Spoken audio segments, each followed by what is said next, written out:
Welcome, everyone, to Chirping Zebras, episode 82, the Gene Binder Jr. episode, because that was the year he was born. Yep. Mark Riley alongside said Gino Binder Jr., coming to you from AOA Studios up in Beverly, our favorite place. We're back. Yeah, we're back, baby. On the riverside for a little bit. But I had to we're drive back. myself, but we're back. Yeah, I showed up a minute late, too. Yeah. I didn't get to give you your hour therapy on the ride up. I talked to my cousin Morgan, so we're good, yeah. All right, good. So you're not angry, Gino, although we love angry Gino. Want to thank, very exciting. We have, on top of the referee's crease, your one-stop shop for all your refereeing needs, who has been with us since the beginning. Yep. We have a new sponsor. How about that? I know. We're very, very excited. Mike Damon, who big hockey guy. Yep. Great guy. He owns Damon Financial LLC. And that is our new sponsor. And I'm going to give you a little bit about what they do. For over 24 years, Damon Financial has helped families and business owners grow and protect their wealth with clear, trusted strategies. From retirement planning and investments to tax-efficient solutions, they deliver no-nonsense advice focused on your goals.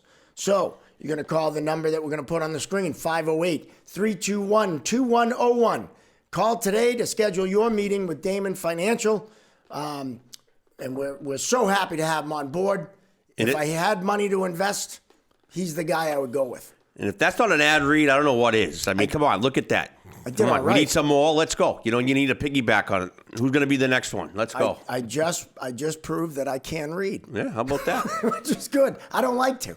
I get the books on tape. Yeah, but I would have butchered it, but that's me. Well, that's why I do this. And you did it without glasses. I did. I had my glasses, but I didn't want to put them on because you were born in '82. You're much younger than me.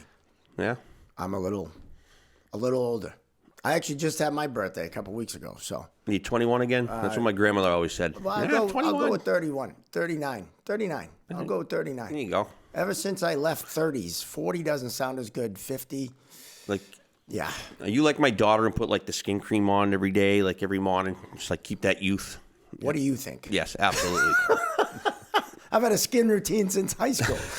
I use ceramides, essential oils. The amount of products and the amount of gift cards I got to Sephora, it's ridiculous. Well, see, Lush is my favorite store. There you go. All natural stuff, the moisturizer, the cleanser. Yeah. So I was a metrosexual before it had a cute name. Yeah, same with that T-shirt. I mean, it's a little tight on you. Make sure you don't burp. You might split it. I don't fill out a T-shirt like I used to, right? As you know, but cool T-shirt, and there's a story behind it. It's going to lead right into our guest that we're very excited to have today. Bowl with the Bruin, the event you came to last year. We actually taped an episode there. We did. Bruce Shoebottom, Kenny Hodge. We had a bunch of different people on. Joe Conley, who was a big sponsor. Yes. With the irrigation system, I believe, is what he does. Yeah. And so this year, instead of a golf shirt, we got these sweet T-shirts. Warrior for Life and American flag. They're made by a former Navy SEAL and super nice. So I'm at Bowl with the Bruin, and our guest is there. And, former NHLer, the only Jamaican-born hockey player that ever made the NHL.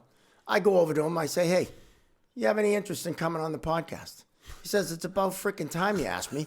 I almost asked you. And I was like, really? How cool is that? Hey, we got a date. And he has his own hockey camp school, and that bears his name. So we want to welcome Graham Townshend to Chirping Zebras. Welcome, Graham. Well, thank you very much, Mark. Appreciate it. Thank you. Great intro. Well, seriously, not many ex-NHLers come over to ask to be on. Yeah, right. Although there's a few coming. They're more and more now, but yeah. We're happy to have you. So thanks, thank you. Yeah, I saw you. I saw you walking around, and I thought, you know what? How come he's never asked me to be on his show? And then you walked up to me and asked me. I couldn't believe it. It was hilarious. It was great timing.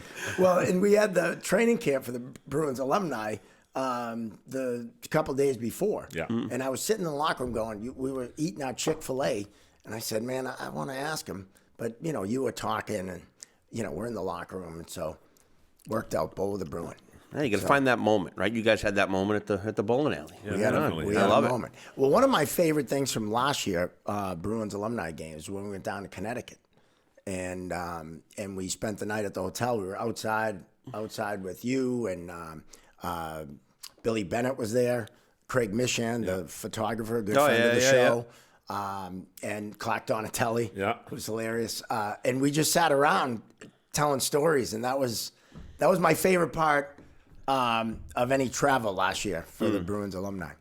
So Yeah, that's the only thing I miss about playing the game is just hanging out with the guys and sharing stories like you and I were sharing before we got on the air. Yeah. But it's just the relationships. That's what the sport is all about. Really, is the relationships and just the camaraderie you gain from being a part of a team sport.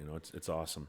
And that's why the alumni is so great, right? I mean, not only did they do great things raising money for different charities and stuff, but you're able to kind of keep that connection. And yeah, very important.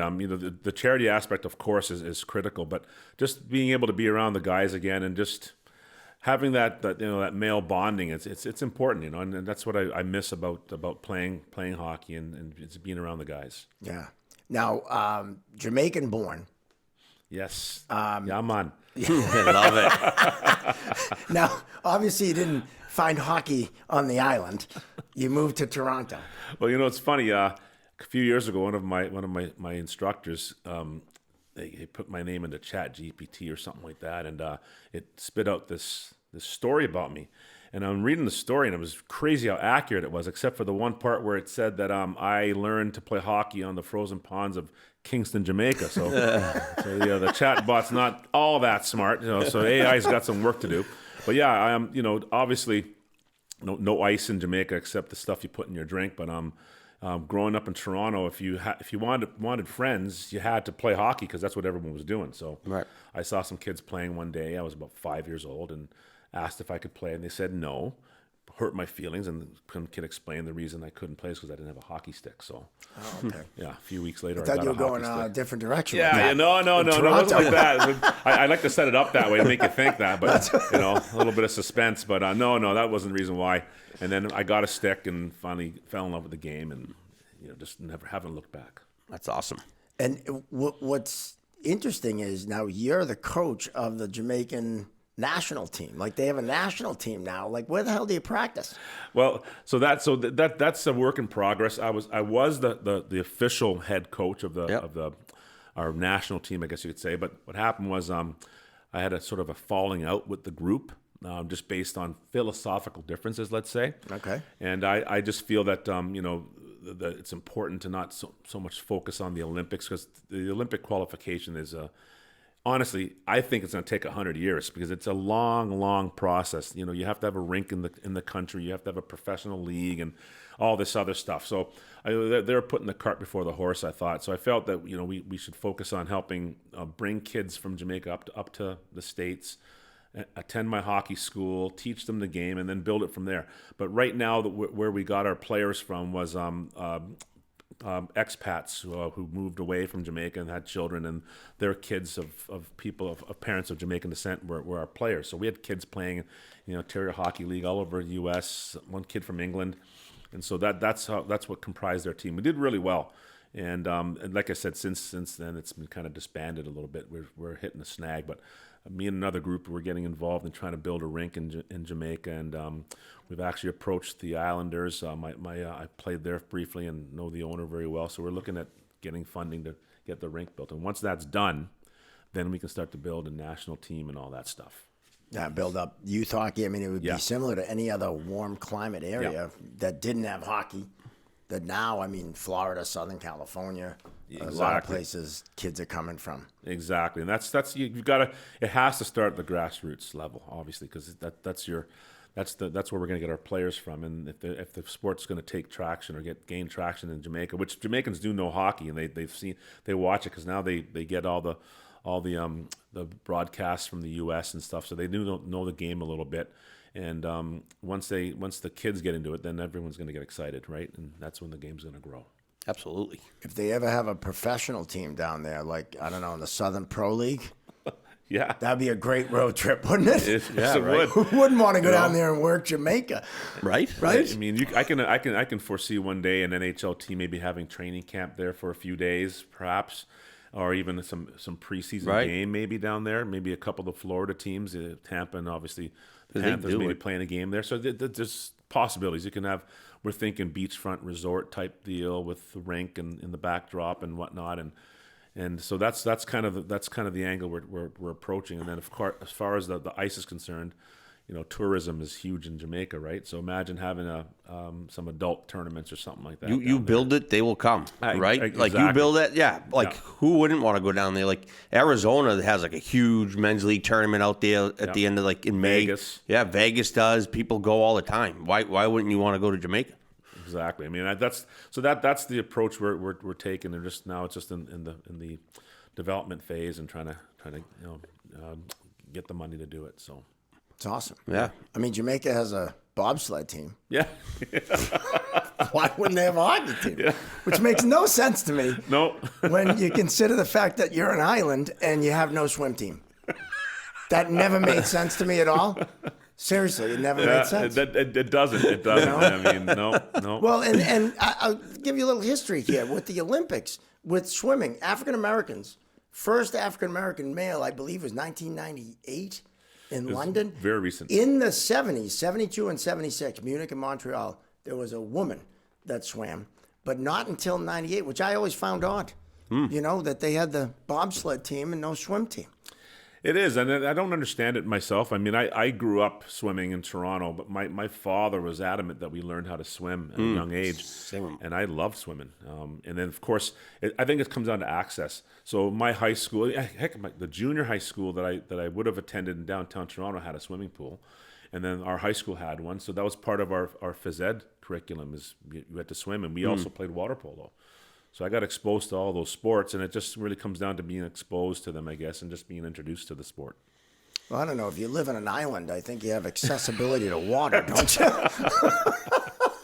I don't know. I mean, maybe, I'm just taking a guess here, maybe, you guys aren't swimming in the Olympics because it slows you down too much if your dick is dragging on the bottom of the pool. Oh, my God. And we also don't like sharks, so we stay out of the ocean. So, I'm just saying, it could be. Maybe it's illegal to swim with a rudder. So, I told you I was going to bring it up. Yeah, you did. You did. He warned us. No, it's water polo. Yeah. You mentioned that, and you got recruited for that. Yeah, I played water polo in high school, and at the end of what would have been my senior year, I was approached by York University, the head coach, asked me to play water polo, but I was already obviously committed to RPI for hockey, and I didn't have any aspirations of playing Olympic water polo. So, but yeah, I was good at water polo. I really enjoyed playing. And that had to be great for skating, right? You got to be in insane shape to do that. Well, it's funny you mentioned that, because my freshman year, you had John Carter on. You mentioned that. But former guest. My freshman year, we were in the pool because in the ECAC you can't have on ice practices until October 1st. So for the month of September, you do off ice. And imagine my surprise and pleasure when I realized we were going to be in the pool, because I could swim really well. Yeah. And we're going to play water polo. It was hilarious. So we're on the wall waiting for the throw in or whatever you call it, and the coach throws a ball in, and I swim. I get there before everybody else. I get up, I throw the ball into a wide open net, and I skate back. I swim back to the wall, and by the time the guys got there, they're looking around for the ball, and they said, "Where is it?" And the coach said Townsend already scored, and I'm back at the wall waiting for the guys. Hey guys. So I was like, I got instant street cred that day, because they couldn't believe that I could play the game so well. But none of the other guys had ever played water polo. Oh, so. Yeah. Right. It's not a sport. You like just, people swim in pools, but water polo, man, it's not easy. No. Did anyone know you were a water polo player? No, I didn't tell anybody. I didn't mention it. Yeah, kept that. Oh, yeah, you don't tell anybody that. that. You keep that to y'all. You go right in. I'm just awesome. a natural, guys.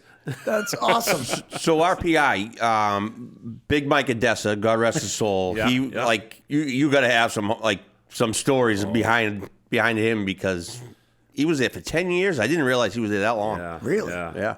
I've got stories, all right. I sure do. Not sure which Can they ones, be told I'm on not a sure which ones I can podcast? tell. Nah, He was an interesting man. Yes. There was I don't know. It was weird. It's just, he's the type of coach you always wanted to please and make him happy, right? And just wanted to make him proud of you. But he was really tough, man. I got to tell you, and I'm candy coating it, but I have a lot of teammates who have experienced tremendous long-term damage or trauma. I'll tell you something really weird. So I'm playing my pro career, and every season, sometime around just before Christmas and all the way to maybe mid-January, I'd be a healthy scratch, or I wasn't playing well or whatever, and I swore it was the coach's fault, this and that. The coach is a jerk. I'm not playing. And, so it went on and on for my entire career, 10 years. And so now I'm retired, I'm coaching, and then I'm going through the same stuff, depression, and I'm thinking it's seasonal, right? So I started going to see a psychologist. And long story short, 10 years into therapy, right, I realized what had happened. I realized why I was having all this trouble for that 6-week period. At RPI, my freshman year it started, the dorms would close down for Christmas break. I think it was 3 or 4 weeks we had a break. And we would move into the apartments with the upperclassmen, and we would have 2-a-day practices. Now, the practices were tough. So you're on the ice in the morning for 2 hours, and for 2 hours I'm being yelled at and told that I'm, all kinds of horrible things. I mean, you suck, you're this, you're that. So for 2 hours I'm being told how terrible I am. Then we'd have an afternoon practice, another 2 hours, same thing. And then we'd have a film or meeting in the evening, same thing. So for 5 hours a day I'm being told I'm beaten up. Yeah. And it was horrible. I hated that place around that time of year. And so right after that, so we get back to classes and things got back to normal, which is sometime beginning of January. And so throughout my career, I really think I went, just through therapy, I discovered that I was going back to that 20-year-old kid right, who went through that crap for 3-4 weeks. And I couldn't function, man. I couldn't function. I remember I hated Christmas. I didn't want any Christmas trees up. I didn't want to buy gifts. My wife and I battled and butted heads over it for 10, 15 years. I just hated Christmas.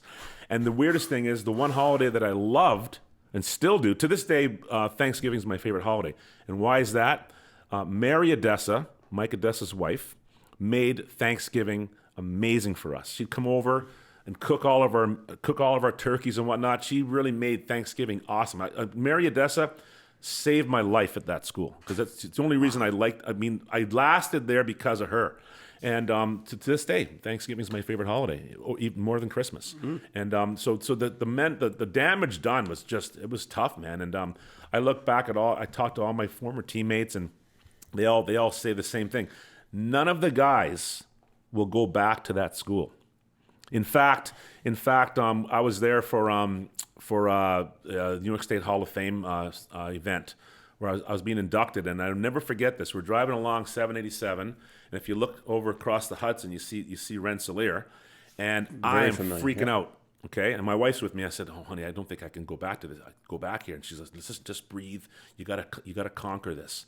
She says, "You know what we should do? We should drive around campus." I said, "There's no way I'm driving on that campus." She goes, "No, you should do it. That's the only way to get through this." So you know what? I drove around campus, drove all around, showed, and I got to tell you, it was the weirdest thing. It was like therapy, and I made it through. And I shared that with my teammates, because we see each other every summer, and still to this day, the guys are like, "There's no way in hell I'm going back there." It's just that much trauma, and I got to a point where I didn't even like to look at the rink, because I played there for 2 years with the Islanders American League team. Right. And I didn't realize I was doing this, but for 2 years I always went in the back door to the rink instead of the front door, because when you go up this hill, up People's Avenue, you see the rink at the top of this hill. And I remember always walking up there after class and looking at it, thinking to myself, I'm about to go into a house of horrors right now. I hated going to that rink every single day for 4 straight years. I hated it. Couldn't stand it. Hated playing hockey. The only reason I did it is because I wanted to get my education and I wanted to play professionally. And so I sucked it up for 4 years.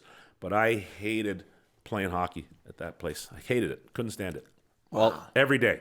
I'll tell you what, the new coach there, Eric Lang, very successful at AIC. I think he's going to do a fantastic job turning that program around. So I hope the alumni, give him support in, his program. But I can definitely see that. And it almost relates to the pro players nowadays, right? Like coaches too hard on them and all, how, I just take DeBrus, for instance, right? He doesn't like how Cassidy talks to me or whatever, right? And it's just part of, I don't know, you think it's the mental health of it is really, really big now. And I wish it was exposed back then, because that would have helped me even coming up too. Because like I went through a whole bunch of that crap too. Like, hey, you're never any good, or like just even my reffing career, right? Like you go through all that, and like you're living through like your father's like shoes, and maybe I should go to therapy and come through that other side, right? But no, like honestly, I'm so glad. I'm so glad you came through that on the other end and realized what that's done to you. Like that's pretty wild stuff. Well, yeah, you and I don't, and he wasn't all bad. It wasn't. No. See, the whole thing is like, you look at people, and whatever it is, people of power, and you have an opinion, but it's more complex than that. Okay, he wasn't Right. just. I really believe anyone watching this is going to think I'm crazy, but I really believe he was trying to help us. Yes. Yeah. And I think his angle was, life is tough, life is hard, and if you can handle me, you can handle anything. And actually, that's true, because I remember playing professionally, and when coaches would start coming down on me, inside I'm actually laughing, thinking, "Is that the best you got?" Yeah, right. Come on, you got to do better than that. Right. And then so yeah, it was tough. And looking back, would I want to go through it again? No, I wouldn't. But I am happy, proud that I not just survived, but I believe I thrived. Right. And I got through it, and I came out better on the other side.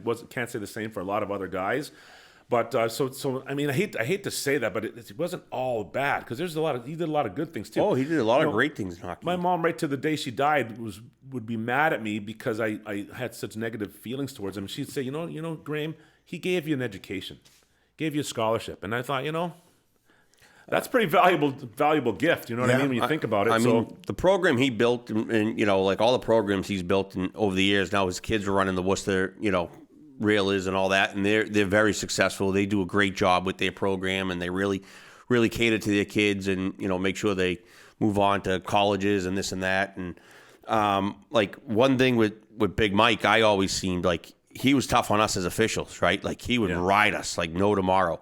And like my buddies used to always say, like, you know what, I would really want to see like Chris Rooney ref one of these games, right? So during the lockout, Chris was coming back, and Mike was on the bench at Hockey Night in Boston, and absolutely rode Rooney like no tomorrow.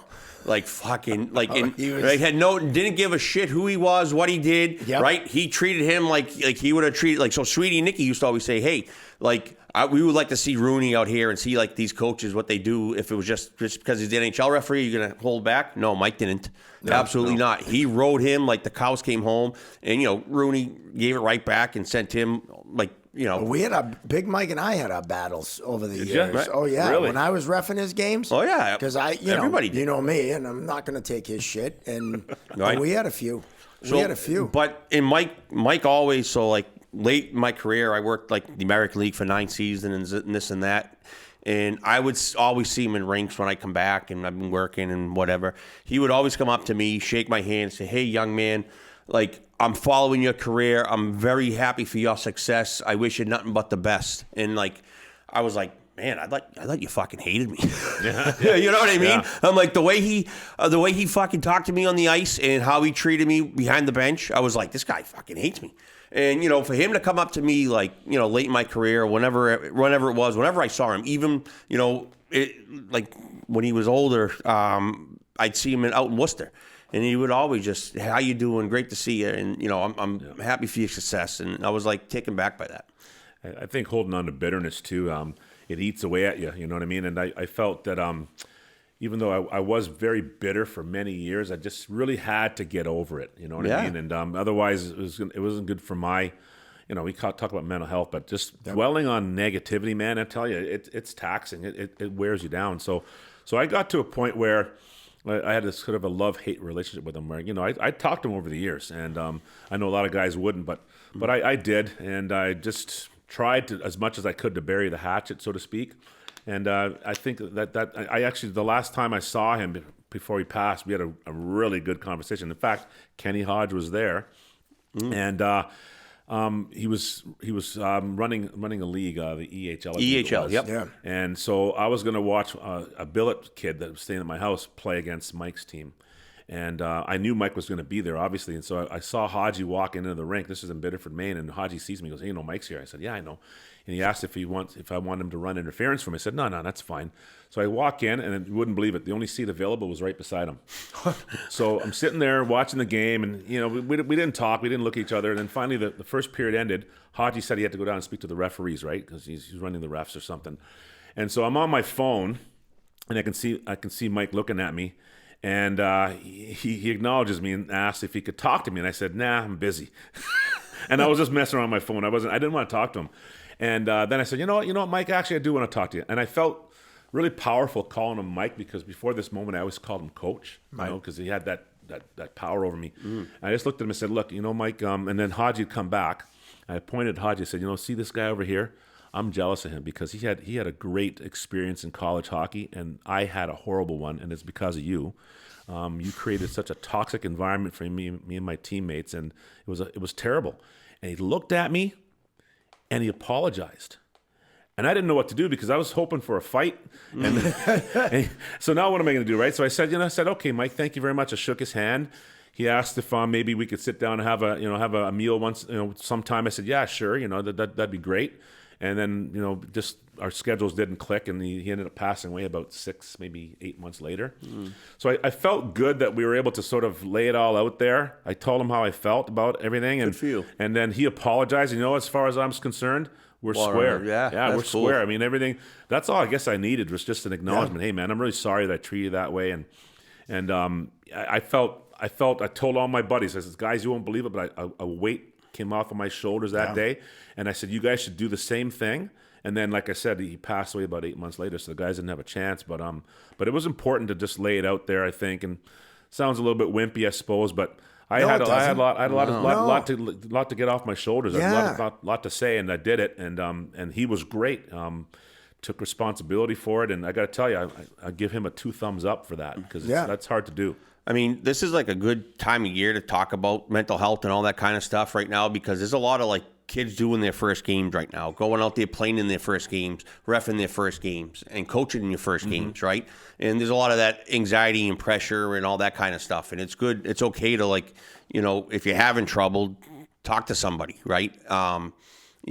Get your mental health right, because if you're not having fun and enjoying what you're doing, there's something wrong. Or, find out what that issue is and try to hit it nail on, and, squash it before it becomes a big problem later on. Mental health. I mean, I've had my share of struggles that I'm pretty open about, and I went through something similar when a week later I get fired by the NHL after getting hired.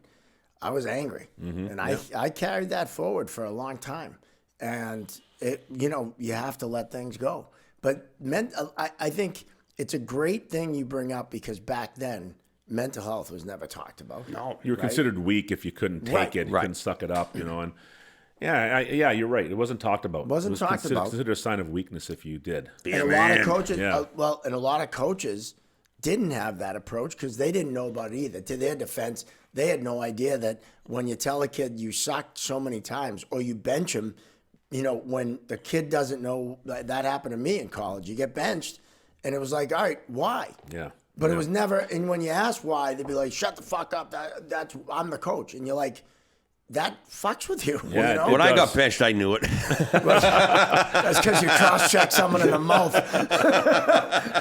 I didn't have enough hockey IQ knowledge at all, so I need to be told literally, like, things explained to me. And of course, back then you just had to figure it out. Yep. You just had to figure it out, and if you didn't, you didn't survive. If you did, then great, But yeah, I always said when I coached, coaching boys and coaching girls, because I was fortunate enough to coach both.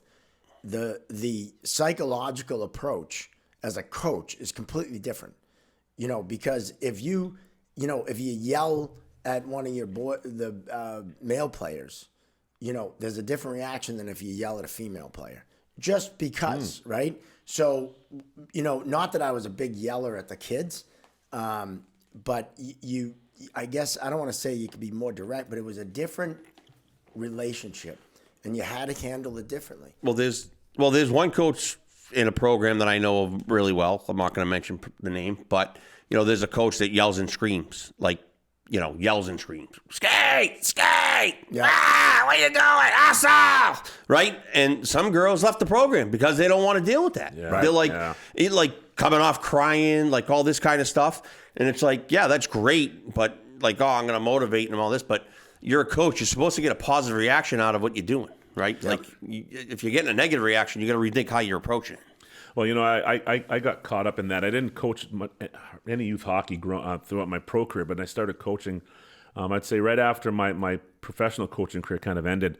I took over a team in 2013, and I have to admit, I made some dumb mistakes by yelling at kids, and I started thinking, I didn't even think about this, but honestly, I had to consider the fact that I'm this big black guy, right? I don't need to yell and scream because they're already kind of scared of me as it is. Not because I'm black, because I'm a big man, and compared to 13-year-old kids, right? Yeah. It's just that, you can't see yourself the way they see you. Right. But once you figure that out, you're like, wait a second, I don't need to start barking at these guys. And so I really started to think, how do I want to be spoken to? You know what I mean? And if you, and it doesn't work for everybody. Some kids obviously need you to bark at them, but I'm just not that guy. That's why I have assistant coaches who do that. Right. I try to be the good cop, I guess, even though I'm the head coach.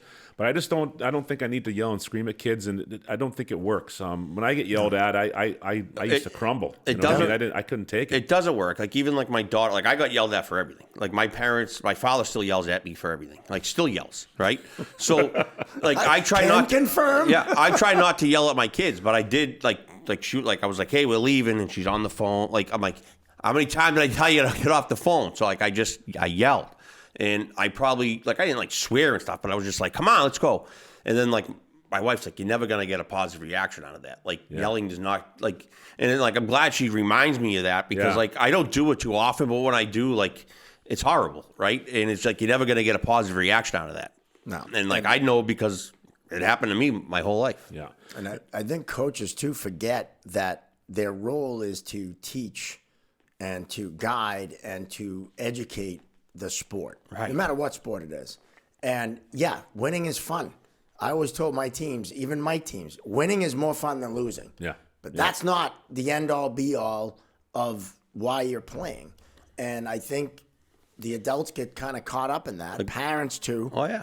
And it's like, they don't realize that, how many kids walk away from the sport because of negative reactions. My daughter's lucky. You know? She's had all her coaches she had are awesome. Like, not that, they're all in it for, the kids and the development, and winning's great and all that, but let's do what's best for the kids. Like, I'm going to use a Mike Odessa line, and I still use it to this day. Like I said, it wasn't all bad. He always talked to us about using hockey as a means to an end. And that's how I feel when I coach my kids. Right, I'm thinking, look, man. I mean, how many of you guys are going to go on to play in the National Hockey League? Maybe some, maybe none. Yeah. But what are you gonna? How are you gonna be at the end of this journey, right? So when hockey's over, because you can't play forever, obviously, right? And so what kind of lessons are you learning from the game? And I think the game can teach you a lot of important lessons in life. I do believe in achievement in winning, right? But I believe mostly in the process, right? So like I tell kids, and sometimes some people say, trying your best is good enough, and sometimes I don't agree with that 100%. I think that trying your best is good, but I think that if you try your best, you will achieve. And I think that you focus on achieving and being successful, I think, is important. And to get there is the hard work and trying your best, right? But just to say I tried my best and that's good enough, and I don't know. I'm not a big believer in that. I really think you got to push for success, and there's nothing wrong with that. And success can come in different ways. Like for me, I remember thinking, okay, for me, success looked like playing in the National Hockey League, but let's just say I didn't make it. But I gave it everything I had, and it just wasn't good enough. Just wasn't good enough. I would be able to live with that, okay? But the person that I became after all that hard work and trying so hard to achieve and become successful would make me successful in something else. It would lead to something else, another purpose. And I think that's what's happened with hockey. We have a very successful hockey camp. I believe I have a successful marriage, and that's one of the most important things in my life is my marriage. And so just little things like that, I think that pushing and striving all those years has led me to where I am right now. And I want to have a 50-year marriage. I want to have great grandkids. My son, my stepson's part of my legacy.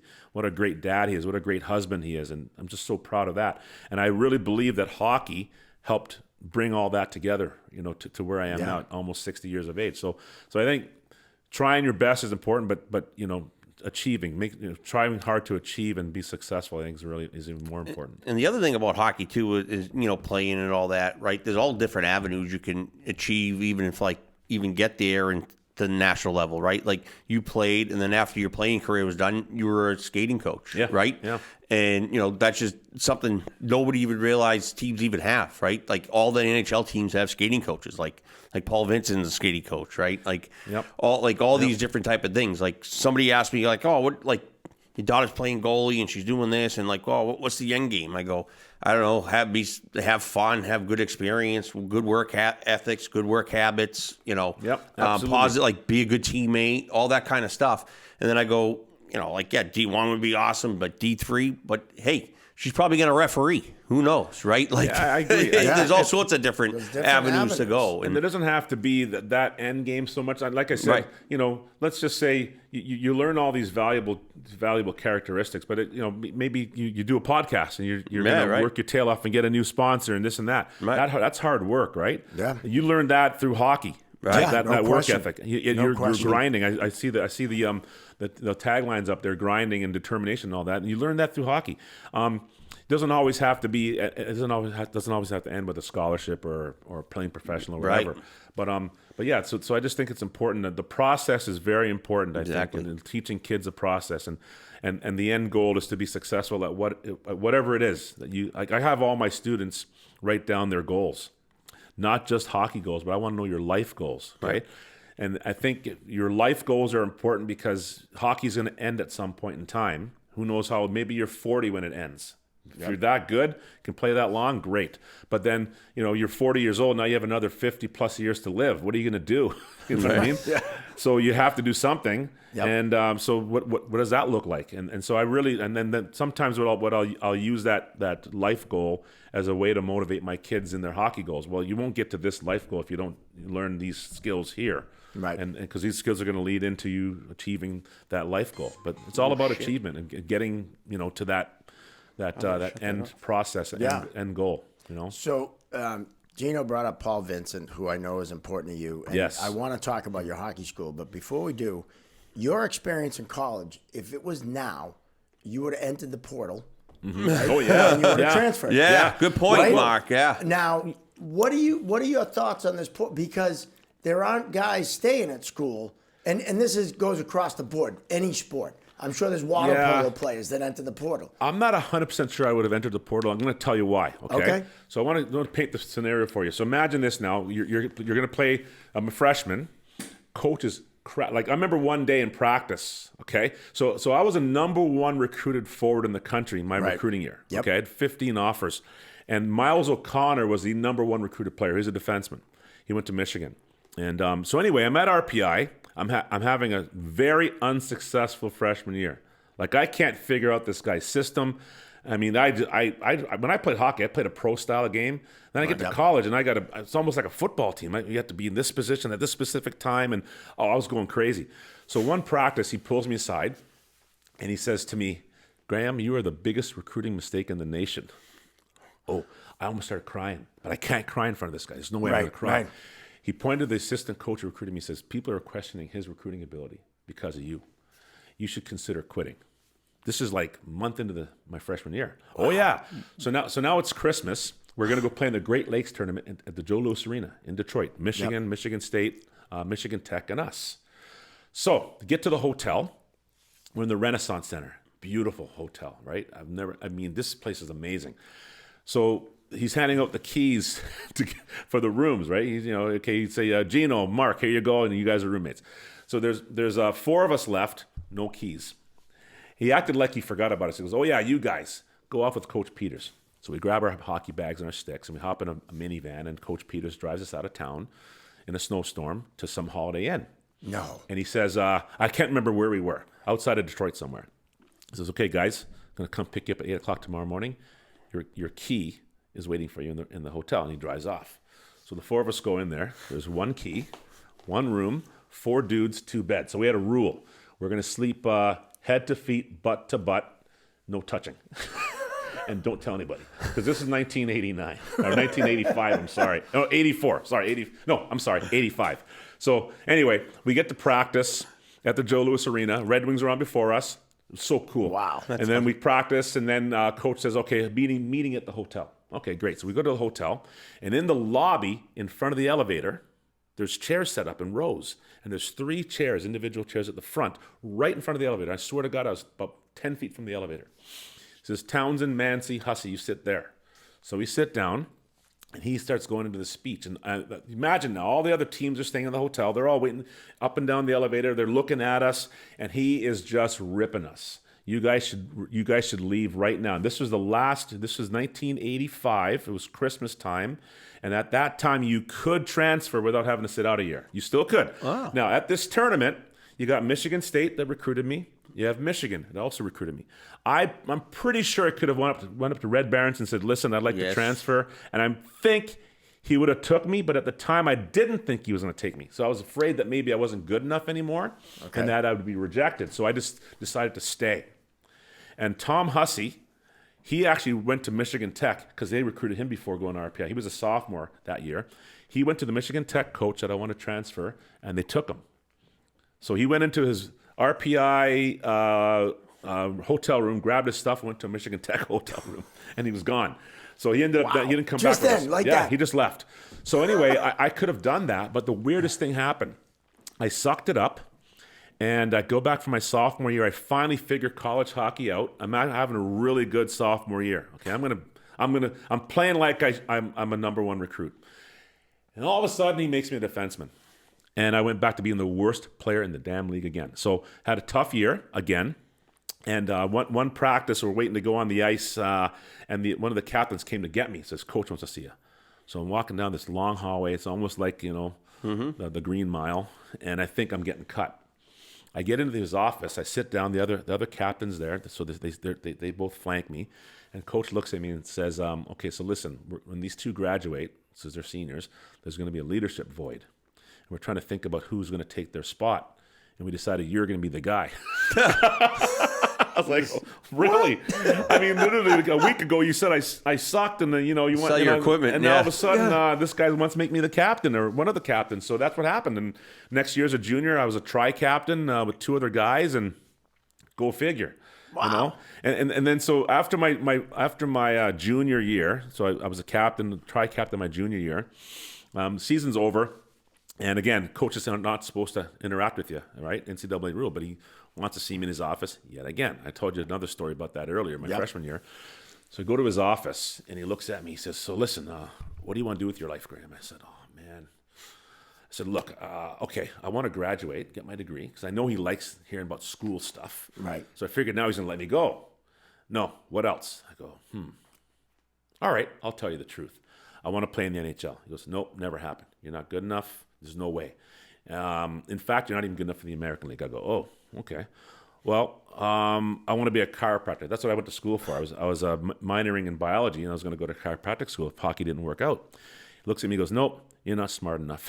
What the fuck? So I'm thinking, Seriously? so my heart sinks. I'm thinking, oh my God, like I got A's in biology and chemistry, and this guy's telling me I can't be a chiropractor. Okay, whatever. So you know what he says to me? And I hate this part. He goes, "I see you one day. You won't believe this. You won't believe when I tell you what he said to me, because I hate it because he ended up being right." Yeah. He goes, "I see you one day running a boys club or working with kids." What do I do for a living? You work with kids. For kids. Damn it. Yeah. So, But you did play in the NHL, so fuck him, right? Well, what happened was after that, like I hated playing there, right? So I was going to quit. So I go back and walking across this parking lot to my dorm, and I'm crying, thinking, okay, hockey. Oh yeah, I forgot to tell you. He told me that he was going to make sure that every scout knew that I sucked. So when they ask about you, I'm going to tell them you're no good. I was like, okay, that's why I figured I wasn't going to make it, because the coach is going to trash you. So I'm walking across the parking lot, I'm bawling my eyes out. Hockey's over. Call my family, tell them I'm going to quit. I'm just going to go back to school my senior year and take my scholarship and just get my degree and then go become a chiropractor. Well, this is where Paul Vincent stepped in. He was my mentor. Okay. I told Paul I was going to quit.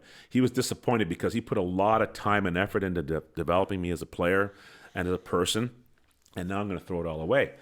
So he didn't yell or scream at me. He just said, "Hey, listen, I told him, I'm going to come to camp this summer and work for you, but I'm not going to train. Because I promised him I'd work as an instructor. I didn't want to leave him high and dry. But I said, I'm not going to train, though. I'm going to have a good time on the Cape like every other. Because I never went out on the Cape and never partied. But this summer, I'm going to party like a rock star because it's Cape Cod and I'm 22 years old. So Absolutely. we're going to go have a Giddy good up. time. Yep. So I kept my word. That first weekend, I had a blast. And so Monday, the camp starts on Monday. And Paul says, listen, someone wants to talk to you. And it's Tim Burke. He coached at Princeton during my recruiting year and tried to get me there. He couldn't get me into school, but for whatever reason, Tim always liked me. And now at this time, he was now scouting for New Jersey. So he said, I want to talk to you. So we go for a walk. We're walking down the Cape Cod Canal. We're up the Gallo rink in Bourne, and we're walking down the Cape Cod Canal. And he says, I heard you're quitting. I said, yep. He goes, why is that? I said, well, I don't get along with my coach. He goes, well, I heard that. He goes, why didn't you get along with him? I said, well, he told me that he's going to tell all you scouts that I suck. So I figured, what the hell? What's the point? He goes, well, you know what? He does tell me that, Graham. I said, well, see, I told you. He goes, let me explain something to you about scouting. Because I didn't even know this. He says, I'm a scout. I get paid to recognize talent. I do not respect a coach's opinion on who can play and who can't play. I've got eyes. He goes, you can play. I go, wow. He says, now, the only thing I care about is if you're a good person, a good teammate. And your coach says you're a good person and you're a good teammate. I go, he does? Yeah. He says, listen, you're a free agent. I guarantee you someone will sign you next year. There's no way that all 21 teams will pass you up. But you got to go to school, stay out of trouble, and make sure you play. And I guarantee you'll sign. I said, okay, fine. So I went back to school. I'm having a great senior year. And being on the other side of it in the pros, I know when a free agent's having a good senior year, there's teams asking about him. Right, right. I didn't know that at the time. But now I understand why something happened my senior year, and I understand why it happened. Because one of the things Tim said to me is, you have to stay out of trouble. Don't get on his bad side. He said that to me. Right. So I remembered those words. So we're playing Brown. I get the game-winning goal. Now, at the time, Bruce Coles and Joe Jr. were on the bench, and they were being benched, right? And they're looking in the stands and, talking about girls and stuff. So I got pissed and said, hey, focus on the game. Well, the coach heard me say that and kicked them out. Said, go take a shower. You're out of here. Joey Juno being Joey one. Juno, who was the best player in the country. Right. And Bruce Cole. So he booted him out of the game, told him to go take a shower. So now the game's over. I'm being interviewed for, star of the game and all this stuff. Game winner. We beat Brown. So I go in the locker room, and he did this every game. After every game, he'd just sit down and go, okay, Gino, you did this well, that well, but usually it was all bad stuff. You suck. So he's going down the line, starts with number 1, works his way through the roster. So I'm number 12. I'm sitting there in my stall. I got my stick in my hand still because I just got up from an interview. His son, Brian, is sitting right beside me. Brian looked up to me, and so he always sat next to me in the locker room and stuff. So he gets to me. Now what happened, oh my God, he gets to me and he stops. He goes, Townsend, what I saw between you and Bruce Coles after you scored that goal made me sick to my stomach. Now, Bruce is the other black kid on the team. And when we're changing lines at the end of my goal, guys are tapping me in the shins, and Bruce came up to hug me. He's the only one that did something different. I remember that. And he said, what I saw between you two made me sick to my stomach.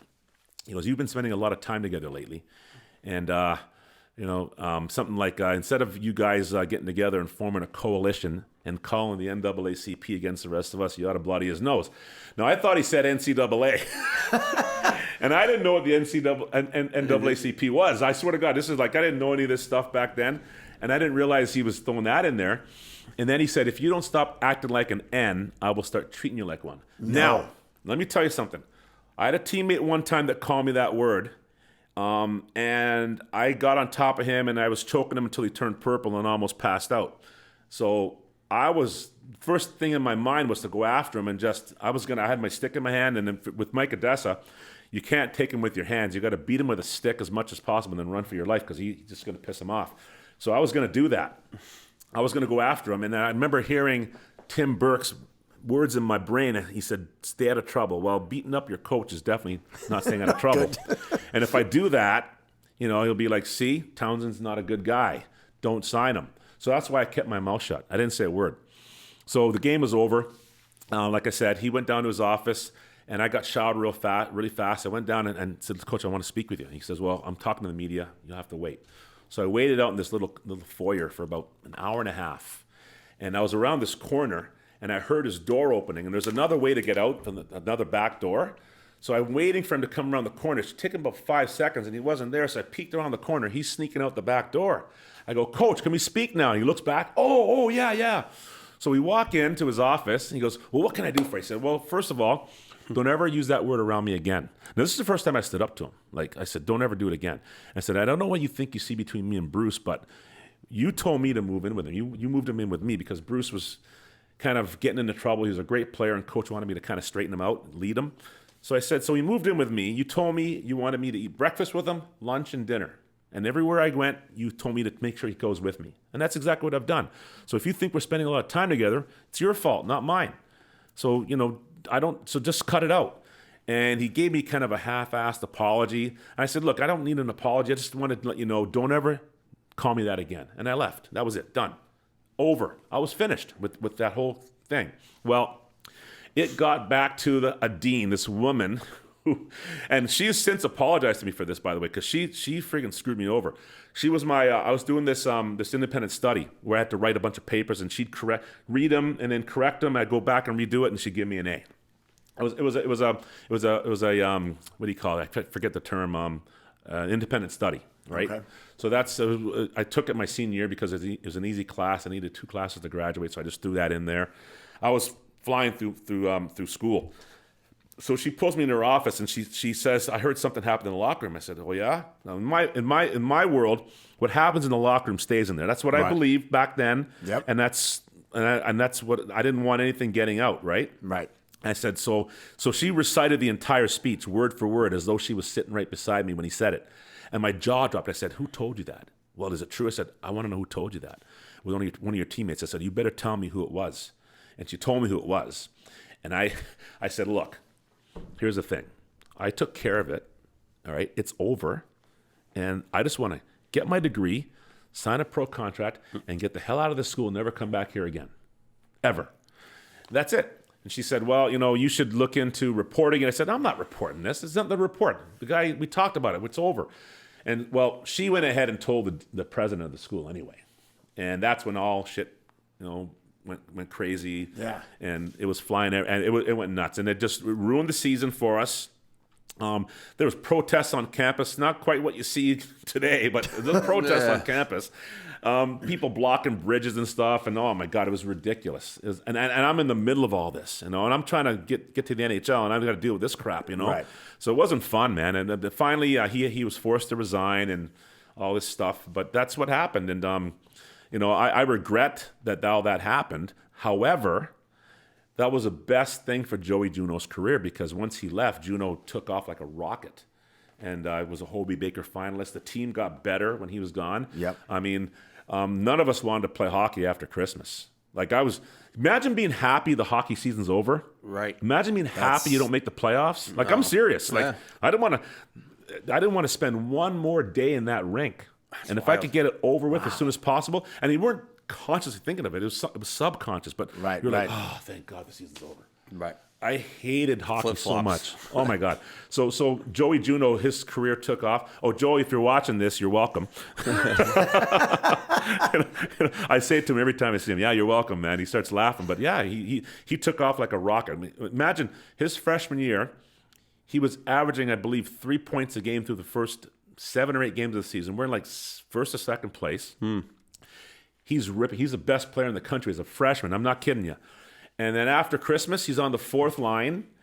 He's a passer. He's passing pucks to guys with wide open nets that would fall down when the puck hits him. This is the guys he's playing with, and he couldn't score. So he ended up with 45 points his freshman year. And I remember years and years ago, I asked him about that, and he says, well, what do you think the coach did that to me? I said, I'm not sure. He says, well, he thought I was going to leave school early because all the teams were asking about me because he was from Pont Rouge, Quebec, middle of nowhere. Yeah. No one knew who this guy was. And so all of a sudden he's ripping it up and they're saying, well, who is this guy? And so coach was afraid that he was going to leave. And so he put him on the 4th line to try to, which doesn't make any sense. None whatsoever. Because when you're a scout and you see this superstar playing with guys that he shouldn't be playing with, you're not going to blame the superstar. You're going to blame the coach for being dumb enough to put him with the guys he shouldn't be playing with. Yep. So again, he didn't even understand scouting. Joey got drafted anyway by the Bruins. It didn't work. And if he knew his players, he would have realized one thing about Joey Juneau that people probably don't even know. Joey Juneau didn't really like hockey. He didn't really like it. He was just really good at it. He used hockey as a means to an end to get his education. He wanted to be an aeronautical engineer, which he was. He wanted to work at NASA. But when the Bruins offered him $1 million, he's not stupid. Right. So he took the money. Right. You know, it's as simple as that. That's and he just wild. happened to be really good at hockey. So he's doing what he's just good at it. But if he had a choice between, if he was going to get $1 million to go to NASA or $1 million to play hockey, he'd be going to NASA. But when you got offered money like that, you got to take it. Well, if Joey Juneau happens to be watching, we'd love for you to come on Chirping Sabres. Absolutely. 'Cause Joey he'd be would a be great guest. He'd Yeah. be great. Absolutely. Yeah. So that's what's awesome is I didn't expect. I did not expect that And at it's all. so fucking I thought it'd great. be like, oh yeah, Well, No, it was 'cause you've told me some stories, right? I mean, that are absolutely crazy, awesome, right? And we'll get into them. I thought we were going to get into them right away. From the, coaching in the minor leagues and playing. I wanted to ask about fighting Steve Martinson. Oh my God, I lost that one bad. Yeah. Oh my That God, guy's Marty a beat me psycho. up. Yeah, he's tough, I refed man. him in the minors. He's an Did ya? absolute gong show. That guy. Yeah, nuts. He's pulled some shit, man. That dude. Oh, I got a story about Marty. So he's retired now, right? He was a financial advisor, and it was back in the coaching, obviously, the last 20 years or so. But he was a financial advisor in San Diego, somewhere. He was out there. So get this, right? So he ends up playing with us in Houston because a couple times he needed a player, so he'd play a few games for us when I was playing in the I. So he have you ever had him on the show? Steve? Yeah. I'm going to save it. Ask him about the Samoans. Okay. And do you hear this All right. story? I'm not going to say it because I'm going to ruin it, because I want him to tell it. He's told me this story. This story is insane. Really? Absolutely insane. And I'm not going to ruin it. You got to get Marty on your show. Would love And to have him. Hopefully he's willing to talk about it. I don't know why he wouldn't be, but ask him about the Samoans. All right. The first time I had him, he was down with a fucking T-shirt yelling at me. And I'm like, line change? You good? Here we go. Fuck you. Is he still jacked? Oh, yeah, he was absolutely bananas. This Dude, guy's I've seen ripped. him He's yell like at goal 60. judges. I've seen him yell at people in wheelchairs. Like, the guy's fucking crazy.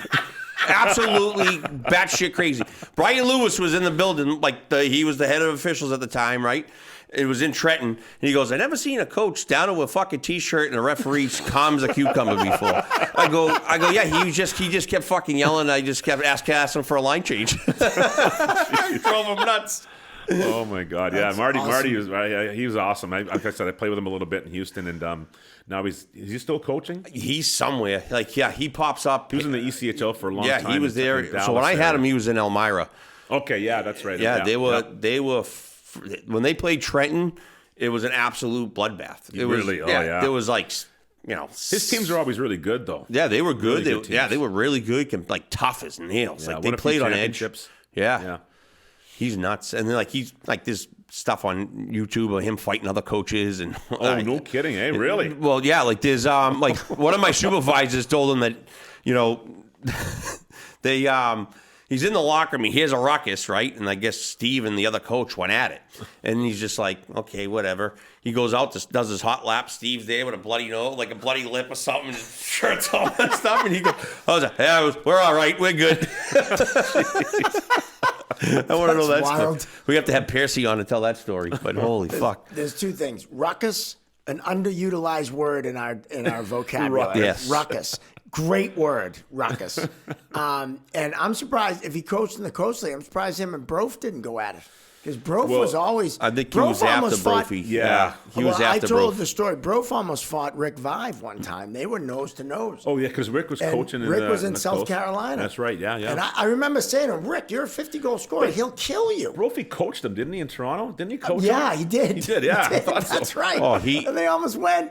I'll never forget that game. It was crazy. There was one time in the playoffs. It was a home game, and I did game one or something. Got out of town, but it was like game 2 or game 3 where he had his equipment guy go in and measure all the fucking sticks and pull the illegal stick fucking that thing. happened to us in Houston. once. Yeah. We had in Houston. So we played at the Summit where the Rockets played. So we had our locker room, and then there's a visiting room.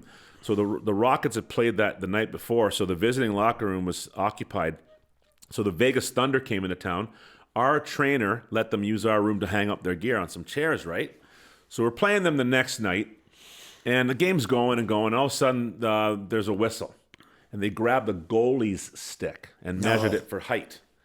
It was illegal. Never seen that. Well, that's when we realized something was up, because no one ever checks a No goalie one ever stick, checks right? a goalie stick. So it was for the thickness, the height of it. So it's illegal. So we get a penalty. And we're playing. We go like 20 seconds in, another whistle. They take my centerman stick, illegal curve. Now I've been down 2 guys.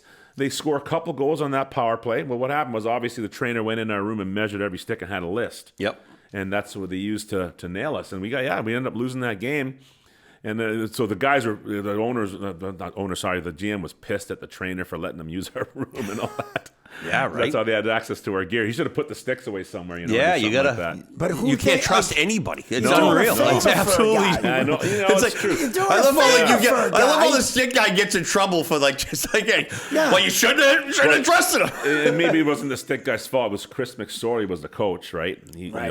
he always walked the line, and Yeah. so Chris McSorley must have told him and ordered him to do it. So guy had no choice, I suppose. But oh my Yeah, God, right. what a sneaky trick that was. Yeah, it is. That's It's slimy. It's it's- definitely greasy. Oh, wicked greasy. Oh, one time I'm playing the American League. Okay, we're in New Haven, and I don't know why I did this, but I ended up I never did this, but it's one game I curved my stick a little bit, and I'm at a face-off, and Lou Franceschetti is on the Las Vegas Nighthawks. Sorry, New Haven Nighthawks. He's lined up beside me, and I can see him looking at my stick like this. I'm going, oh man, he's gonna bust me. So the play goes on. Puck goes over the glass. I skate to the bench right away, and I go, hey, Dennis Laxdal, let's switch sticks. So I switch sticks, and I got Dennis Laxdal's stick. Well, Francis Getty's over talking to this coach. Come over, they grab my stick. It's legal. So I'm standing in front of the referee, and Lou's there in front of the penalty box, and Lou's like, what the fuck? He goes, did you switch sticks? I go, fucking right I did. He goes, pretty smart for a black guy. Wow. So they ended up getting a minor. I'm on the power play too. I don't think I scored, but that was hilarious. Oh, man. that's awesome. Way to think ahead. Yeah. Right. No, you played. I still want to get back to the Graham Townshend hockey, but Yeah. you play in the NHL, you play in the AHL and the IHL, right? The IHL Person of the Year award, Yeah. along with the West Coast Hockey League. Yeah, right? Western Professional League. Western yeah. Professional League, yeah. That's pretty cool, and it's not surprising that Well, thank you. you won that. Yeah, that is awesome. Yeah, but I hope it's okay. You told me a story about when you were coaching, Yeah. when a particular goon player went after your goal scorer, Yeah. and then had a major lapse of judgment. I got emotional. You're not the first. I don't think you're the first coach to do it. No, but this perhaps is one of the greatest stories. And this is 100% true. And I gotta give you the backstory first. So John Parrish Jr. was a coach of the Macon Whoopie before I got there. Okay. Great name, by the way. Yeah. The Macon Whoopie, one of the best name, and I believe, if I'm not mistaken, they did a radio contest. Yeah, And back that's in how the they 70s, I believe. That's how they named the team, was the Yeah. Macon Whoopie. Do you get that? You Yeah. because you're younger, not. You need to be a little older. Whoopie's to from get the Whoopie Newlywed thing, Show. right? Yeah. Yeah, Newlywed Show. the Macon. And their logo, their first logo, I think Was a was fig a little leaf. questionable. I thought it was more of a butt-ending situation. Sorry, it's my favorite team name, Yeah. the Macon Whoopie, and it's proven that we're running out of things to call teams. But It's true, I yeah. digress.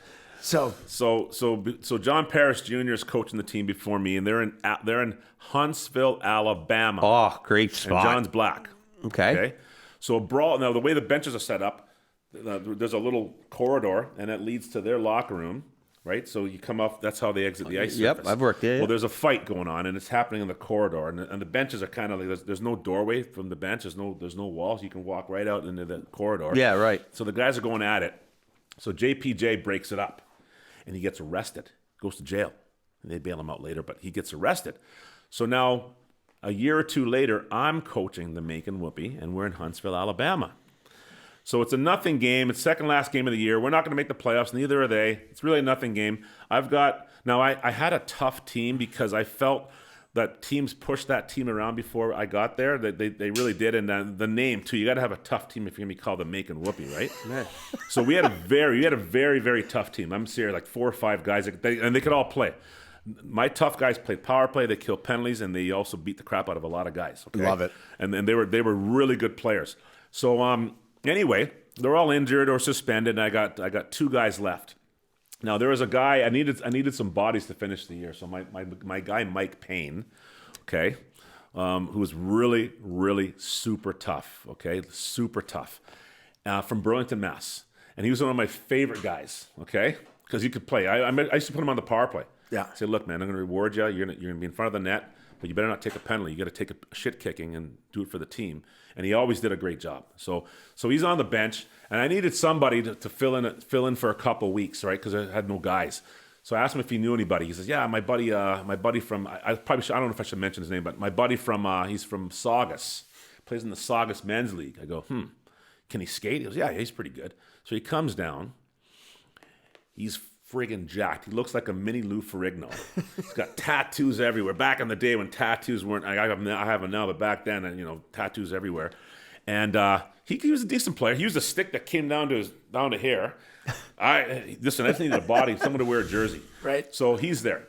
So now we're in Huntsville, and the game's coming to an end, and one of their big guys beats the crap out of the smallest guy on my team for no reason at all. So when Painter's on the bench, he's going to go over the boards, and I grab his jersey. I go, Painter, I need you for tomorrow night. We got 1 game left. He pulls out of his jersey and skates away from me, gets involved in the fight, and it's going crazy. The referees are writing names down. Well, the guy that started the fight, he's walking down the corridor, and I'm yelling at him, calling him, the P word, you're a pussy because you beat up the smallest guy. Like, you need to go after someone your own size, and he blows me a kiss. Oh. So he walks down the hallway. I look to the ice surface. All the referees are busy. So I see him take a left. I look around, and I walk down there.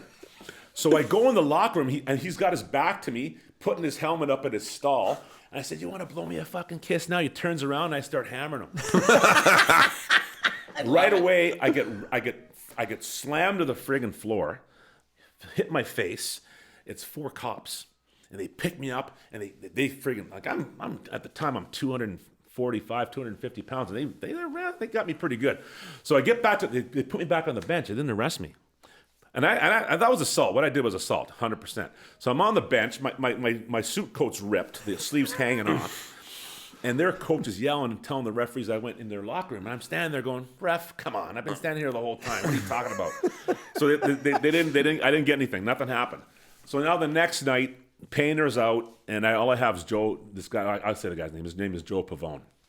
He's pretty tough. So I just want to end this game. Get it over with. Miserable season, second last place, whatever. Not going to make the playoffs. Just get it over with. Well, we're playing our arch rivals, the Columbus Cottonmouths.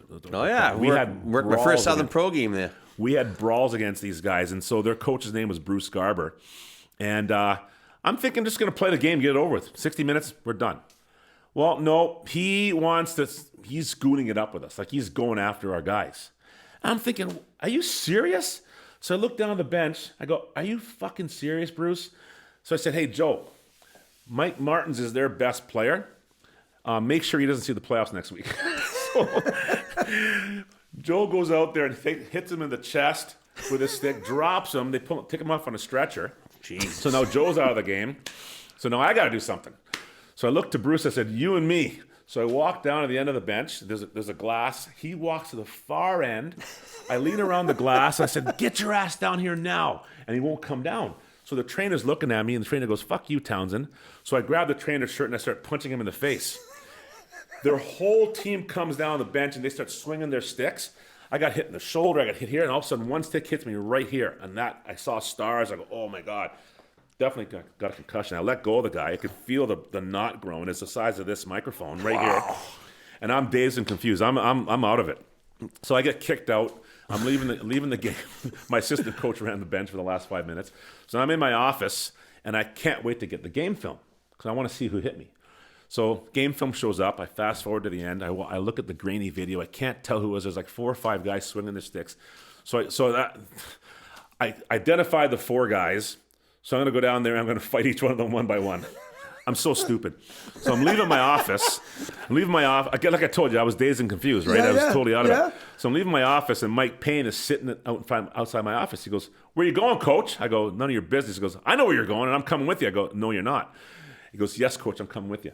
So I'm walking down the hallway. Now all my other guys are joining me. I go, "Guys, I got this. I don't need you guys." "No, Coach, we got your back." I was like, son of a bitch. So we walk down. 2 metal doors are locked. They're never locked, so they must have known I was coming. And there's this little glass with the wires in it, and one of their guys is behind the glass giving me the finger and going like this to me. So Mike Payne punches it and shatters it. That's how hard this guy punches. I'm like, "Dude, don't break your hand." We go around the other way. There's no door. So we go around the other way, the Zamboni way, and there's this big hallway, and there's 4 cops. It's a home game, so they all know me. There's 4 cops. Joe Pavone runs and knocks them all down. like a running back going through the defensive line. Dude, it's crazy. I'm horrified because this guy had some legal issues here in Boston. From Revere, an Italian from Revere. I had to get special like special concessions for him to come down and play. Yeah, and I know a guy. I don't want to see him get in trouble, right? And this is all my fault. So I pick him up. Pick up the cops. Go, "Guys, I'm so sorry. Like, should have been arrested. Should have been taken in. Coach, get back to your side of the rink now." So I go, "Okay, fine." We went back to my side of the rink. So now we go to the bar. Game, like I said, we're licking our wounds. Game's, season's over. My wife and I go to the other side of the bar. There's a little restaurant, and Joe and this guy and then Mike Payne are sitting at the bar. So I'm around the corner, and sometime later I hear a big smack, and something dropped. Boom. So I walk around the corner. What the hell was that? I see that this bar stool over. It's flipped down, and there's this guy on the ground. He's out cold, and Joe and Mike are gone. Well, apparently this was a fan giving them shit about what a terrible season that we had. "You guys suck," and I guess Joe laid him out. And Mike couldn't do it because Mike had some legal issues too. He was a bouncer and had some problems. But so Joe lays this guy out, and then so they had to get out of there because they got legal issues. Yeah. So now the funniest part is stick around. Funniest part is, see, it's a month later. Joe calls me and asks me to do him a favor. I have to write a letter of recommendation to a judge. And I'm going to tell you, I don't sound very eloquent now, but when I sit down and really think about what I'm going to write, I don't need AI. I can write pretty well. And I wrote the best recommendation letter, character letter ever. Oh my God, it was so funny because so I sent it to the judge and everything worked out great. But that was a Central League, man. It was a crazy league, and I did things as a coach that I never did as a player because you could always get your frustrations out as a player in different ways. Yeah. But as a coach, you're there. You got your hands tied. You can't do anything. You see your guys being attacked, and you just get defensive. And especially when a coach is sending guys out to hurt your players, and I'm thinking, what kind of a coward does that? Eh? So I went after him, and I just was so frustrated, even though I sent Joe out there too, but he started it. Oh, there's a whole lot of truth in that. Like I'm a supervisor now, so like when I'm sitting in the stands, it drives me nuts. And I want to go tell the coach to go fly a kite right now, but I can't. I'm like, throw a pen. I'm like, he's going after your guys. Those are your boys, right? And so that's how I felt about my players. And my guys made major sacrifices. These guys played injured. You never even have to ask them. Played it just did, you know what I mean? Right. And it's just like when you got guys sacrificing for you, it's like a family, right? And you want to take care of them. And when this guy's sending people out to hurt him because he knows all my tough guys, never would do it with Phil Volk in the lineup or Mike Payne, none of those guys.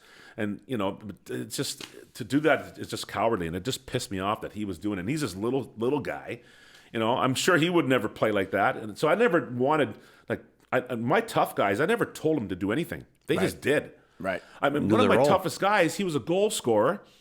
So I take over the team, right? And my assistant coach who played the year before for this team was telling me which guys to keep. So he said, "You got to keep this guy, Chris Broussard. He's a goal scorer." I said, "Okay, great. But I want to tell you, coach, he's really soft." I said, "That's okay. I don't give a shit because as long as he scores, no one's going to touch him anyway." So he shows up. He's in Germany playing. He decides to come back. He shows up in time for our first game, and we're playing Huntsville, which at the time was our arch rival. And he goes out. He's a goal scorer. He goes out and beats the snot out of the toughest guy on their team, so badly that I felt he went too far. I'm serious. Like, dude, Wow. the fight's over. He's still like pounding the guy. And I don't like that. Right. So the game's over. We win the game. The game's over. And I go, hey, Chris, come here. We're on the bus. I go, what the fuck was that, man?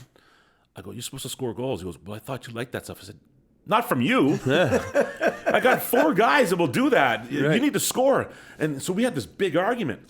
Well, he kept on doing it. And he was beating everybody up, like badly. But he was scoring too. Right. So this one game, we're playing Huntsville yet again. This game's for first place. This is my first year in Macon. It's for first place in our division. We have a pregame practice. I'm in my office, and Chris comes in. He wants to talk to me. I go, hey, what's up, man? He goes, I can't play tonight. Now, he's my best player, okay? Every aspect of the game, he's my best guy. I go, what do you mean you can't play? He goes, well, I hurt my ankle at practice. I go, I didn't notice you. I didn't notice you get hurt. He goes, well, I broke it last year. I tweaked it at practice, and I can't go. I said, well, what do you mean, man? He goes, what is it, a first or second degree? He goes, oh, no, it's bad. I go, get the trainer in here. So the trainer comes in. I said, Brad, what's the deal? He looks at Chris. He goes, it's a grade 1. I look at Chris. I said, thanks, Brad. It's a grade 1, buddy. You ice it, tape it, like put a cast on it. You're fine. Coach, I can't play. I'm afraid I'm going to break it. I go, so I get pissed. I pick up my desk and I flip it on him. TV falls on him, VCR, all my pens. And I go, listen, now this is abusive, folks, okay? I was really bad. This is my first year coaching, so that's my excuse. I said, you're playing tonight whether you like it or not, and you better play good. So he goes out there. He gets 2 goals, beats another dude up again.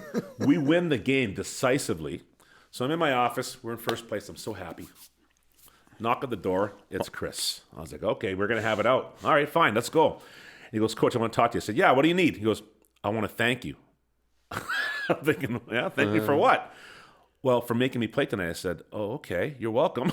he goes, I just never thought I could. I've never played hurt before. I go, you played 5 years in the Ontario Hockey League, and you never played banged up ever. He goes, no, I never thought I could. But thank you for letting me see that I can play through adversity. Wow. I go, wow. Well, you're welcome. So to this day, we're this tight, right? And I feel really bad that I threw my desk at him.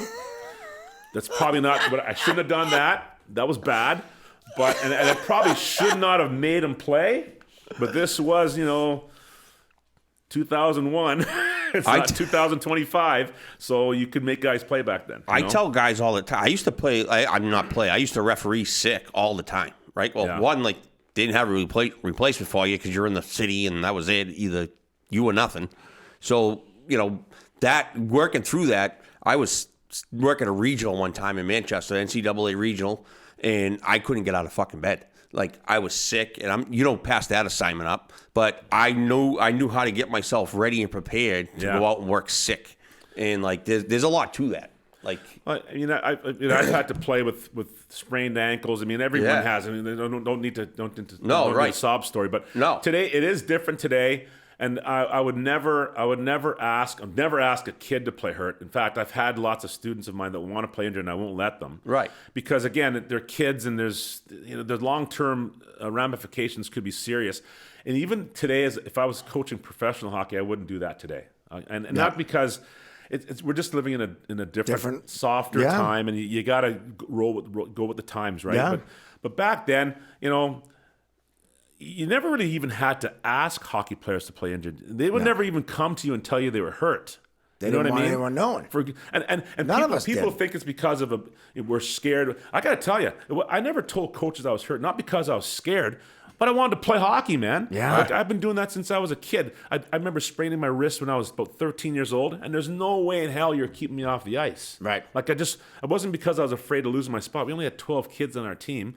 I didn't want to let my teammates down, and I just wanted to play hockey. Right. Like I played ball hockey with my friends banged up, like with injuries, because I just loved playing hockey so much, and you couldn't keep me off the ice. So that I didn't play injured throughout my pro career because I was afraid of losing my job or whatever. I just wanted to freaking play hockey, and that's the honest to God truth. Yeah, I got shot by a Navy SEAL, and I finished the game in the Bruins alumni game against the Warrior for Life.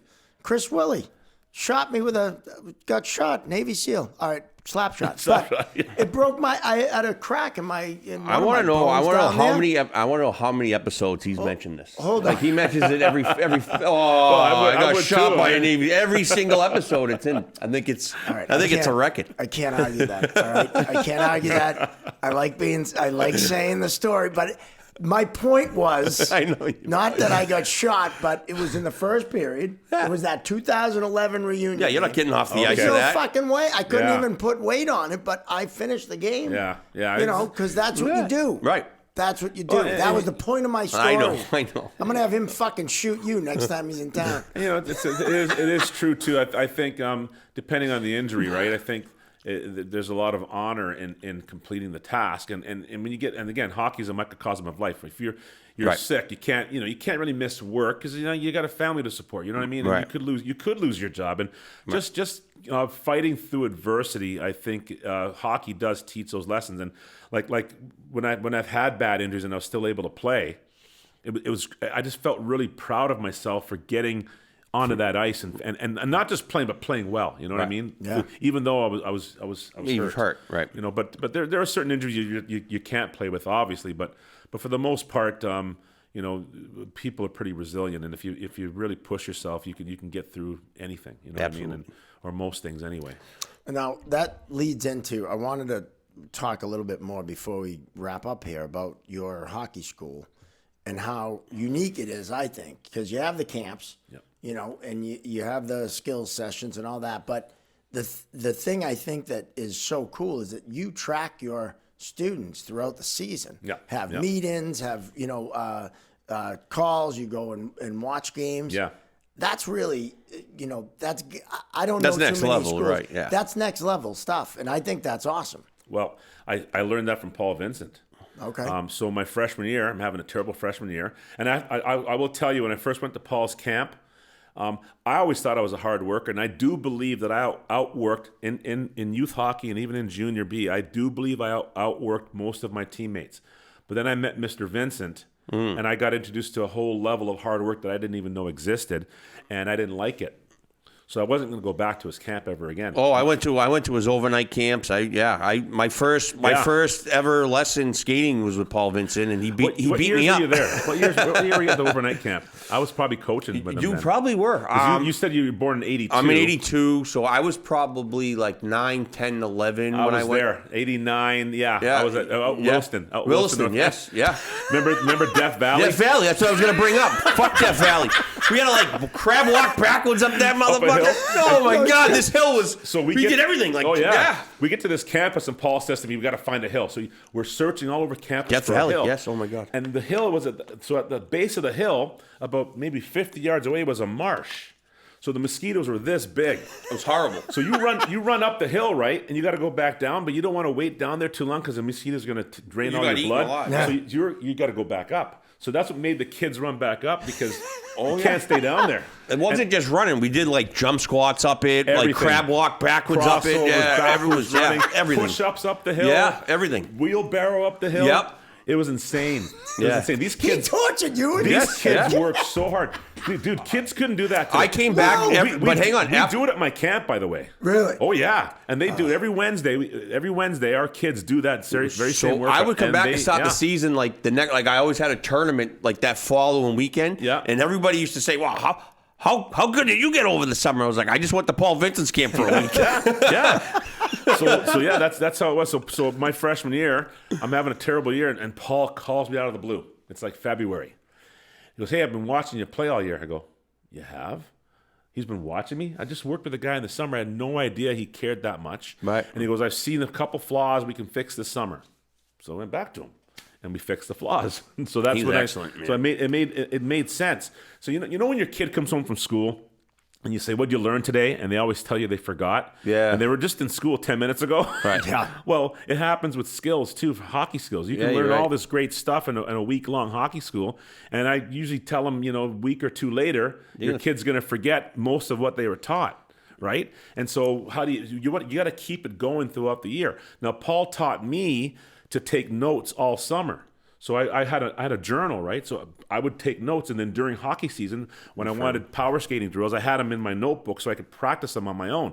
But most kids don't do that. No. And most kids, even we make them journal everything we teach them in camp, and I tell them this journal should be in your hockey bag at all times, and it's always in their room under their bed or whatever. So now we take it a step further. We do video with them throughout the year. I do check-in calls and all that kind of stuff. We have 2 different types of video sessions throughout the year that the kids participate in, and I just do follow-up calls. Hey, how's the season going? Because like I said, they all have their goals, and when they write out their goals, we detail a plan of action for them to, you gotta do this on Monday, this on Tuesday, and I follow up and say, listen, have you been shooting pucks on Tuesday like you said? No? Well, okay, get back to it, Bobby. Let's get going here. Hey, are you in the gym 3 days a week like you said? No? Well, let's get back on track here. So that's what we do. And that's why I believe our students improve so much, is because, and all my coaches participate, by the way. I've got 30 guys. Wow. And they all participate throughout the entire year. Like, they're just amazing coaches. Incredible. They really care. And imagine some guy, one of my coaches, a Division I coach, is at Tennessee State University. He communicates with our kids, and these kids come from all over the world. Yeah. And he's That's so cool. He's like zooming kids from China and talking to them and making sure they're like, it's crazy, man. And I was just so blessed to have these guys working with me. I've got the best coaching staff in all of the hockey school industry. Like they're 12 months out of the year working with these kids. Incredible. Absolutely incredible. That's awesome. Wow. Yeah. I've never heard of any camp doing. And I never asked them to do this. I discovered they were doing it one year when I'm talking to Dante. Yeah, I was talking to Chris Greening. What do you mean you're talking to Chris Greening? Yeah, I was just following up on the summer. I said, you do that? He goes, yeah. Then I said, well, listen, from now on, do it through our office because there's a safety issue. But I didn't know my guys were doing that. Wow. And so he just does it on his own, man, because he cares. And so now I do encourage it now, but at the time it's about 3 or 4 guys that were doing it on their own without my knowledge, and I was really impressed with that. They care that much that they're keeping tabs on the kids and making sure that they're remembering what they were taught in the summer and they're following through, just like Paul did for me 40 years ago. One of my daughter's teammates is Paul's next door neighbor down the Cape. Mm-hmm. Oh, yeah. Okay. And she is phenomenal. Like, unreal. Yep. Like, yep. She's a year younger than my daughter, and she's phenomenal. Like, she's one of the best girl hockey players I've seen. Like, she plays with the boys, and she's one of the better ones. Yeah. And like, if you live on the Cape in the summer, you got to go to Paul's in Falmouth. He's still the best. I think I sent my daughter down there this summer. You Why should. not? You should. Yeah. He's gonna change. He'll change her life, not just her game. He'll change her life. I'm telling you. Changed my Paul's life. Still on the ice. He's got to be in his 70s, at least in his mid 70s, maybe late 70s. He's still on the ice, barking away. Oh yeah. He's still tough as nails and extremely knowledgeable. I still get counsel from him all the time. I'll call him all the time.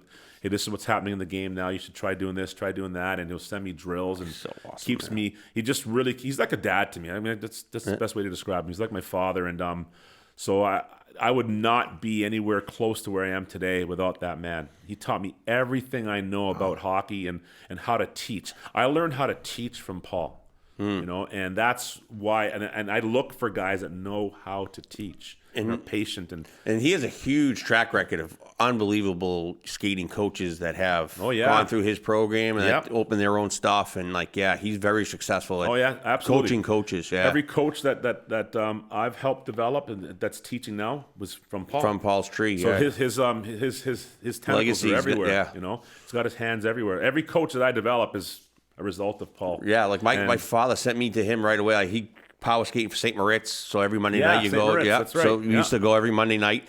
So the first one I ever went to, I'm crying, don't want to go out there. I was the youngest kid there, right? My father just throws me out. Paul's like, "You're from Salty. Get over here." Calls me out in front of everybody, right? Picks me up, tosses me down, picks me, throws me over there. Back up, kid. Here you go. He goes, "You get hurt?" I go, "No." He goes, "Get back in line. You're fine. I don't know why you're crying."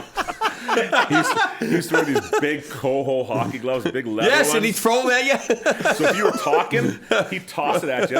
And these are like 7, 8-year-old kids, and he'd hit them and knock them down. down. No, you can't do that today, right? Right. But he'd just go, hey, he wouldn't say, he'd just toss it, hit the kid, boof, pay attention. And usually the kid would fall down because, like I said, they're 7 or 8. That's so funny. But I remember one time awesome. Paul Jr. was misbehaving like bad. So Paul had to be about 12 years old.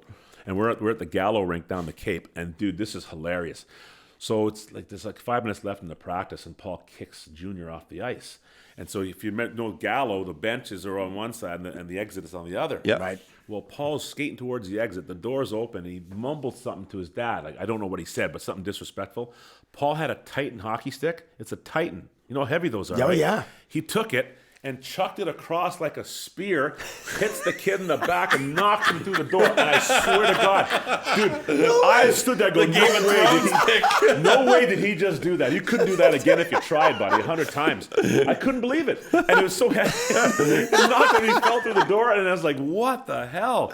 Like, you can't, it's just crazy the stuff that happened. But this guy, Paul, I got to tell you, what an amazing man. I was at Chicago in Rockford. He was the Chicago skating coach. Yep. And I'm coming, like, coach is giving me an earful because we're walking off, right? And I see Paul at the end of the tunnel. And, like, we had a quick conversation, and I'm like, holy crap, he's there. Big hug and kiss. He come on in the locker room. He come in and hung out. It was like, it was so cool. Yeah. He won a cup with Chicago. Yep. He showed me his ring, and always doing the right thing. I don't know if you guys remember the whole Chris Beach thing, but Paul was the one that reported all that. Yeah. Really? Yeah, being a former police officer, he saw, and he was always close to the young guys. So this kid went to him and said, "This is what happened." So Paul reported it, and the team chose not to do anything about it. But he's the one that got the ball rolling. So and then of course what happened in the ensuing months and years. But Paul's the one that reported it. When he saw something wrong, he had no fear in straightening. And Paul, right? He's just he doesn't take crap from anybody. Nope. He's just an honorable man of great character. And I got to tell you, that's one reason I went to RPI, by the way, because they had him. And I could have gone anywhere I wanted, but I wanted to work with someone like him because I knew I need to improve my skating. And and I got way more out of it than just skating. Just the life lessons from Paul Vincent were just invaluable. You know what I mean? And everything I am today, I do owe to him. I got to tell you, I would not be doing this if it wasn't for him. There's no way. It's awesome. Why hasn't he been on the show? We'll You get gotta him on. get Paul Yeah, on the we'll show. get Paul Yeah. on. You might Gotta not get get him to Paul. come up here. No, we'll go down the Cape. He likes the Cape. No, we'll go down the Cape. Oh, that'd be great. I'm going to tell you, talk about stories and talk about storyteller. Oh, geez, there's a better storyteller. We'll do it this summer. Yeah, gotta you got do to it go. in the summertime. Yeah, go down there. He might not have time for you because when he's doing his camps, Yeah, we might. he doesn't. Yeah, he's so that's true. focused. Yeah, Maybe that's a go good down point. before his camps start. But once he's dialed Spring. in, there's no way you're going to get him to leave that rink. Springtime. Yeah, Yep. you got to go down That's because what he's we'll just so committed. You're right. Like, No. I'll Yeah. leave the camp because I got great guys, but Paul is so different in that way. He is like laser focused, and you're not getting him out of that rink. Nope. He's there for 9-12 hours a day, by the way. Oh, yeah. So at 75, gotta- years old. We got to get him. Yeah, you should. You got to. He's a Massachusetts, or just he's a hockey legend, period. But he's a Massachusetts icon as far as I'm concerned. You know what I mean? Like Everyone knows who he is. Yes. You say Paul Vincent, yeah, everyone knows yeah, who and he is. all these great players Yeah, that the came Terry is through in the Penn- 80s yeah. and 90s, they're all through him. Yep. Well, Whitney, Ryan Whitney's yeah. a big Paul Vincent guy. Yandel, that's on that show, he's a big Paul Yeah, Vincent guy. the Terrier. So my daughter plays for the Junior Terriers, and the Paul Vincent skills are run by Paul Vincent. Yeah, right? that's right. Well, Yeah. on Friday nights. Yeah. Yep. So he's definitely a guy you got to get on the show. I love Paul. I mean, it's just and all the lives that he's connected with, and all the lives that he's made better. It's countless. You couldn't count the number of people that he's encountered and just made better. So you got to get him on the show. I'd love to see that. Yeah, that'd be cool. All right, Yeah. make that We'll happen. definitely make that happen.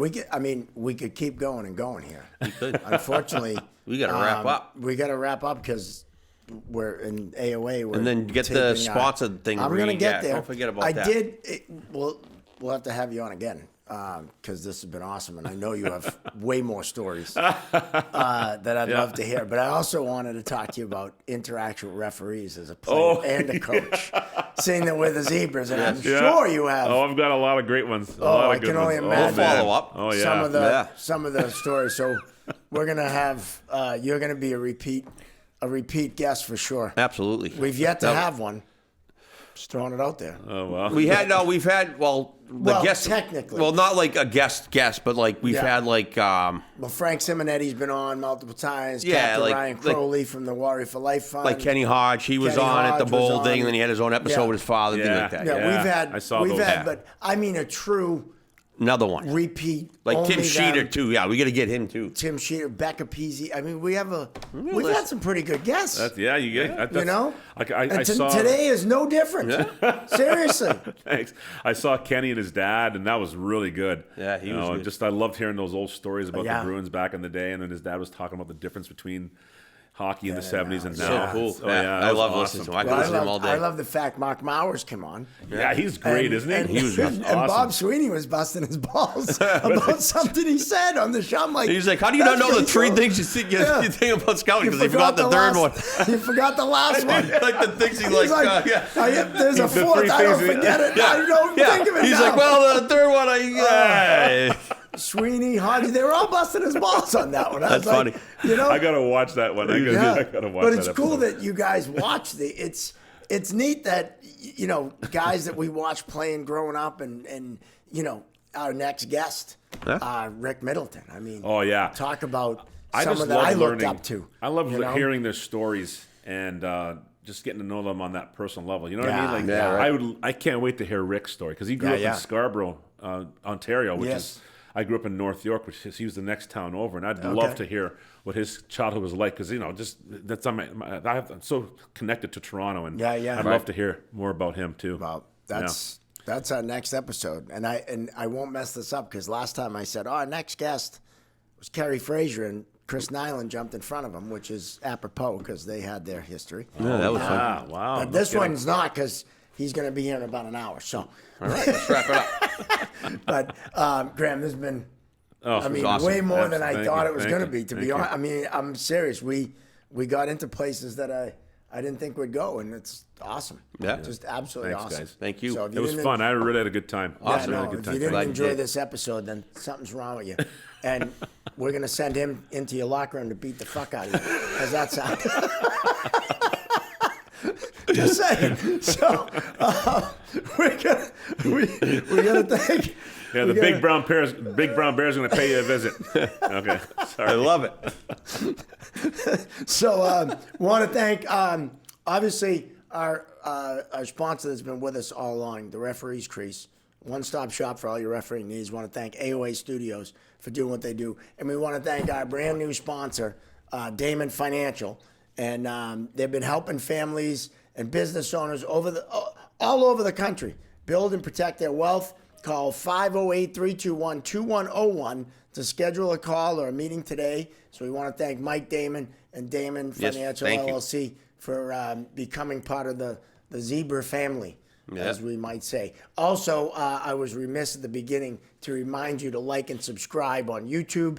Smash the like and subscribe button, as the younger people say. Also, find us on all the social medias, the Facebook, the Instagram, and of course, The TikTok. thank you, Gino. Follow. Follow. Yeah. I mean, this is every show is like a ninth grade date. I don't know how to end it. So, thanks for joining us, Graham Townshend, Gino Binda Jr. Thank I'm AOA Mark Rowley. Studios. You're the best. We will see you next time right here on the Chirping Zebras.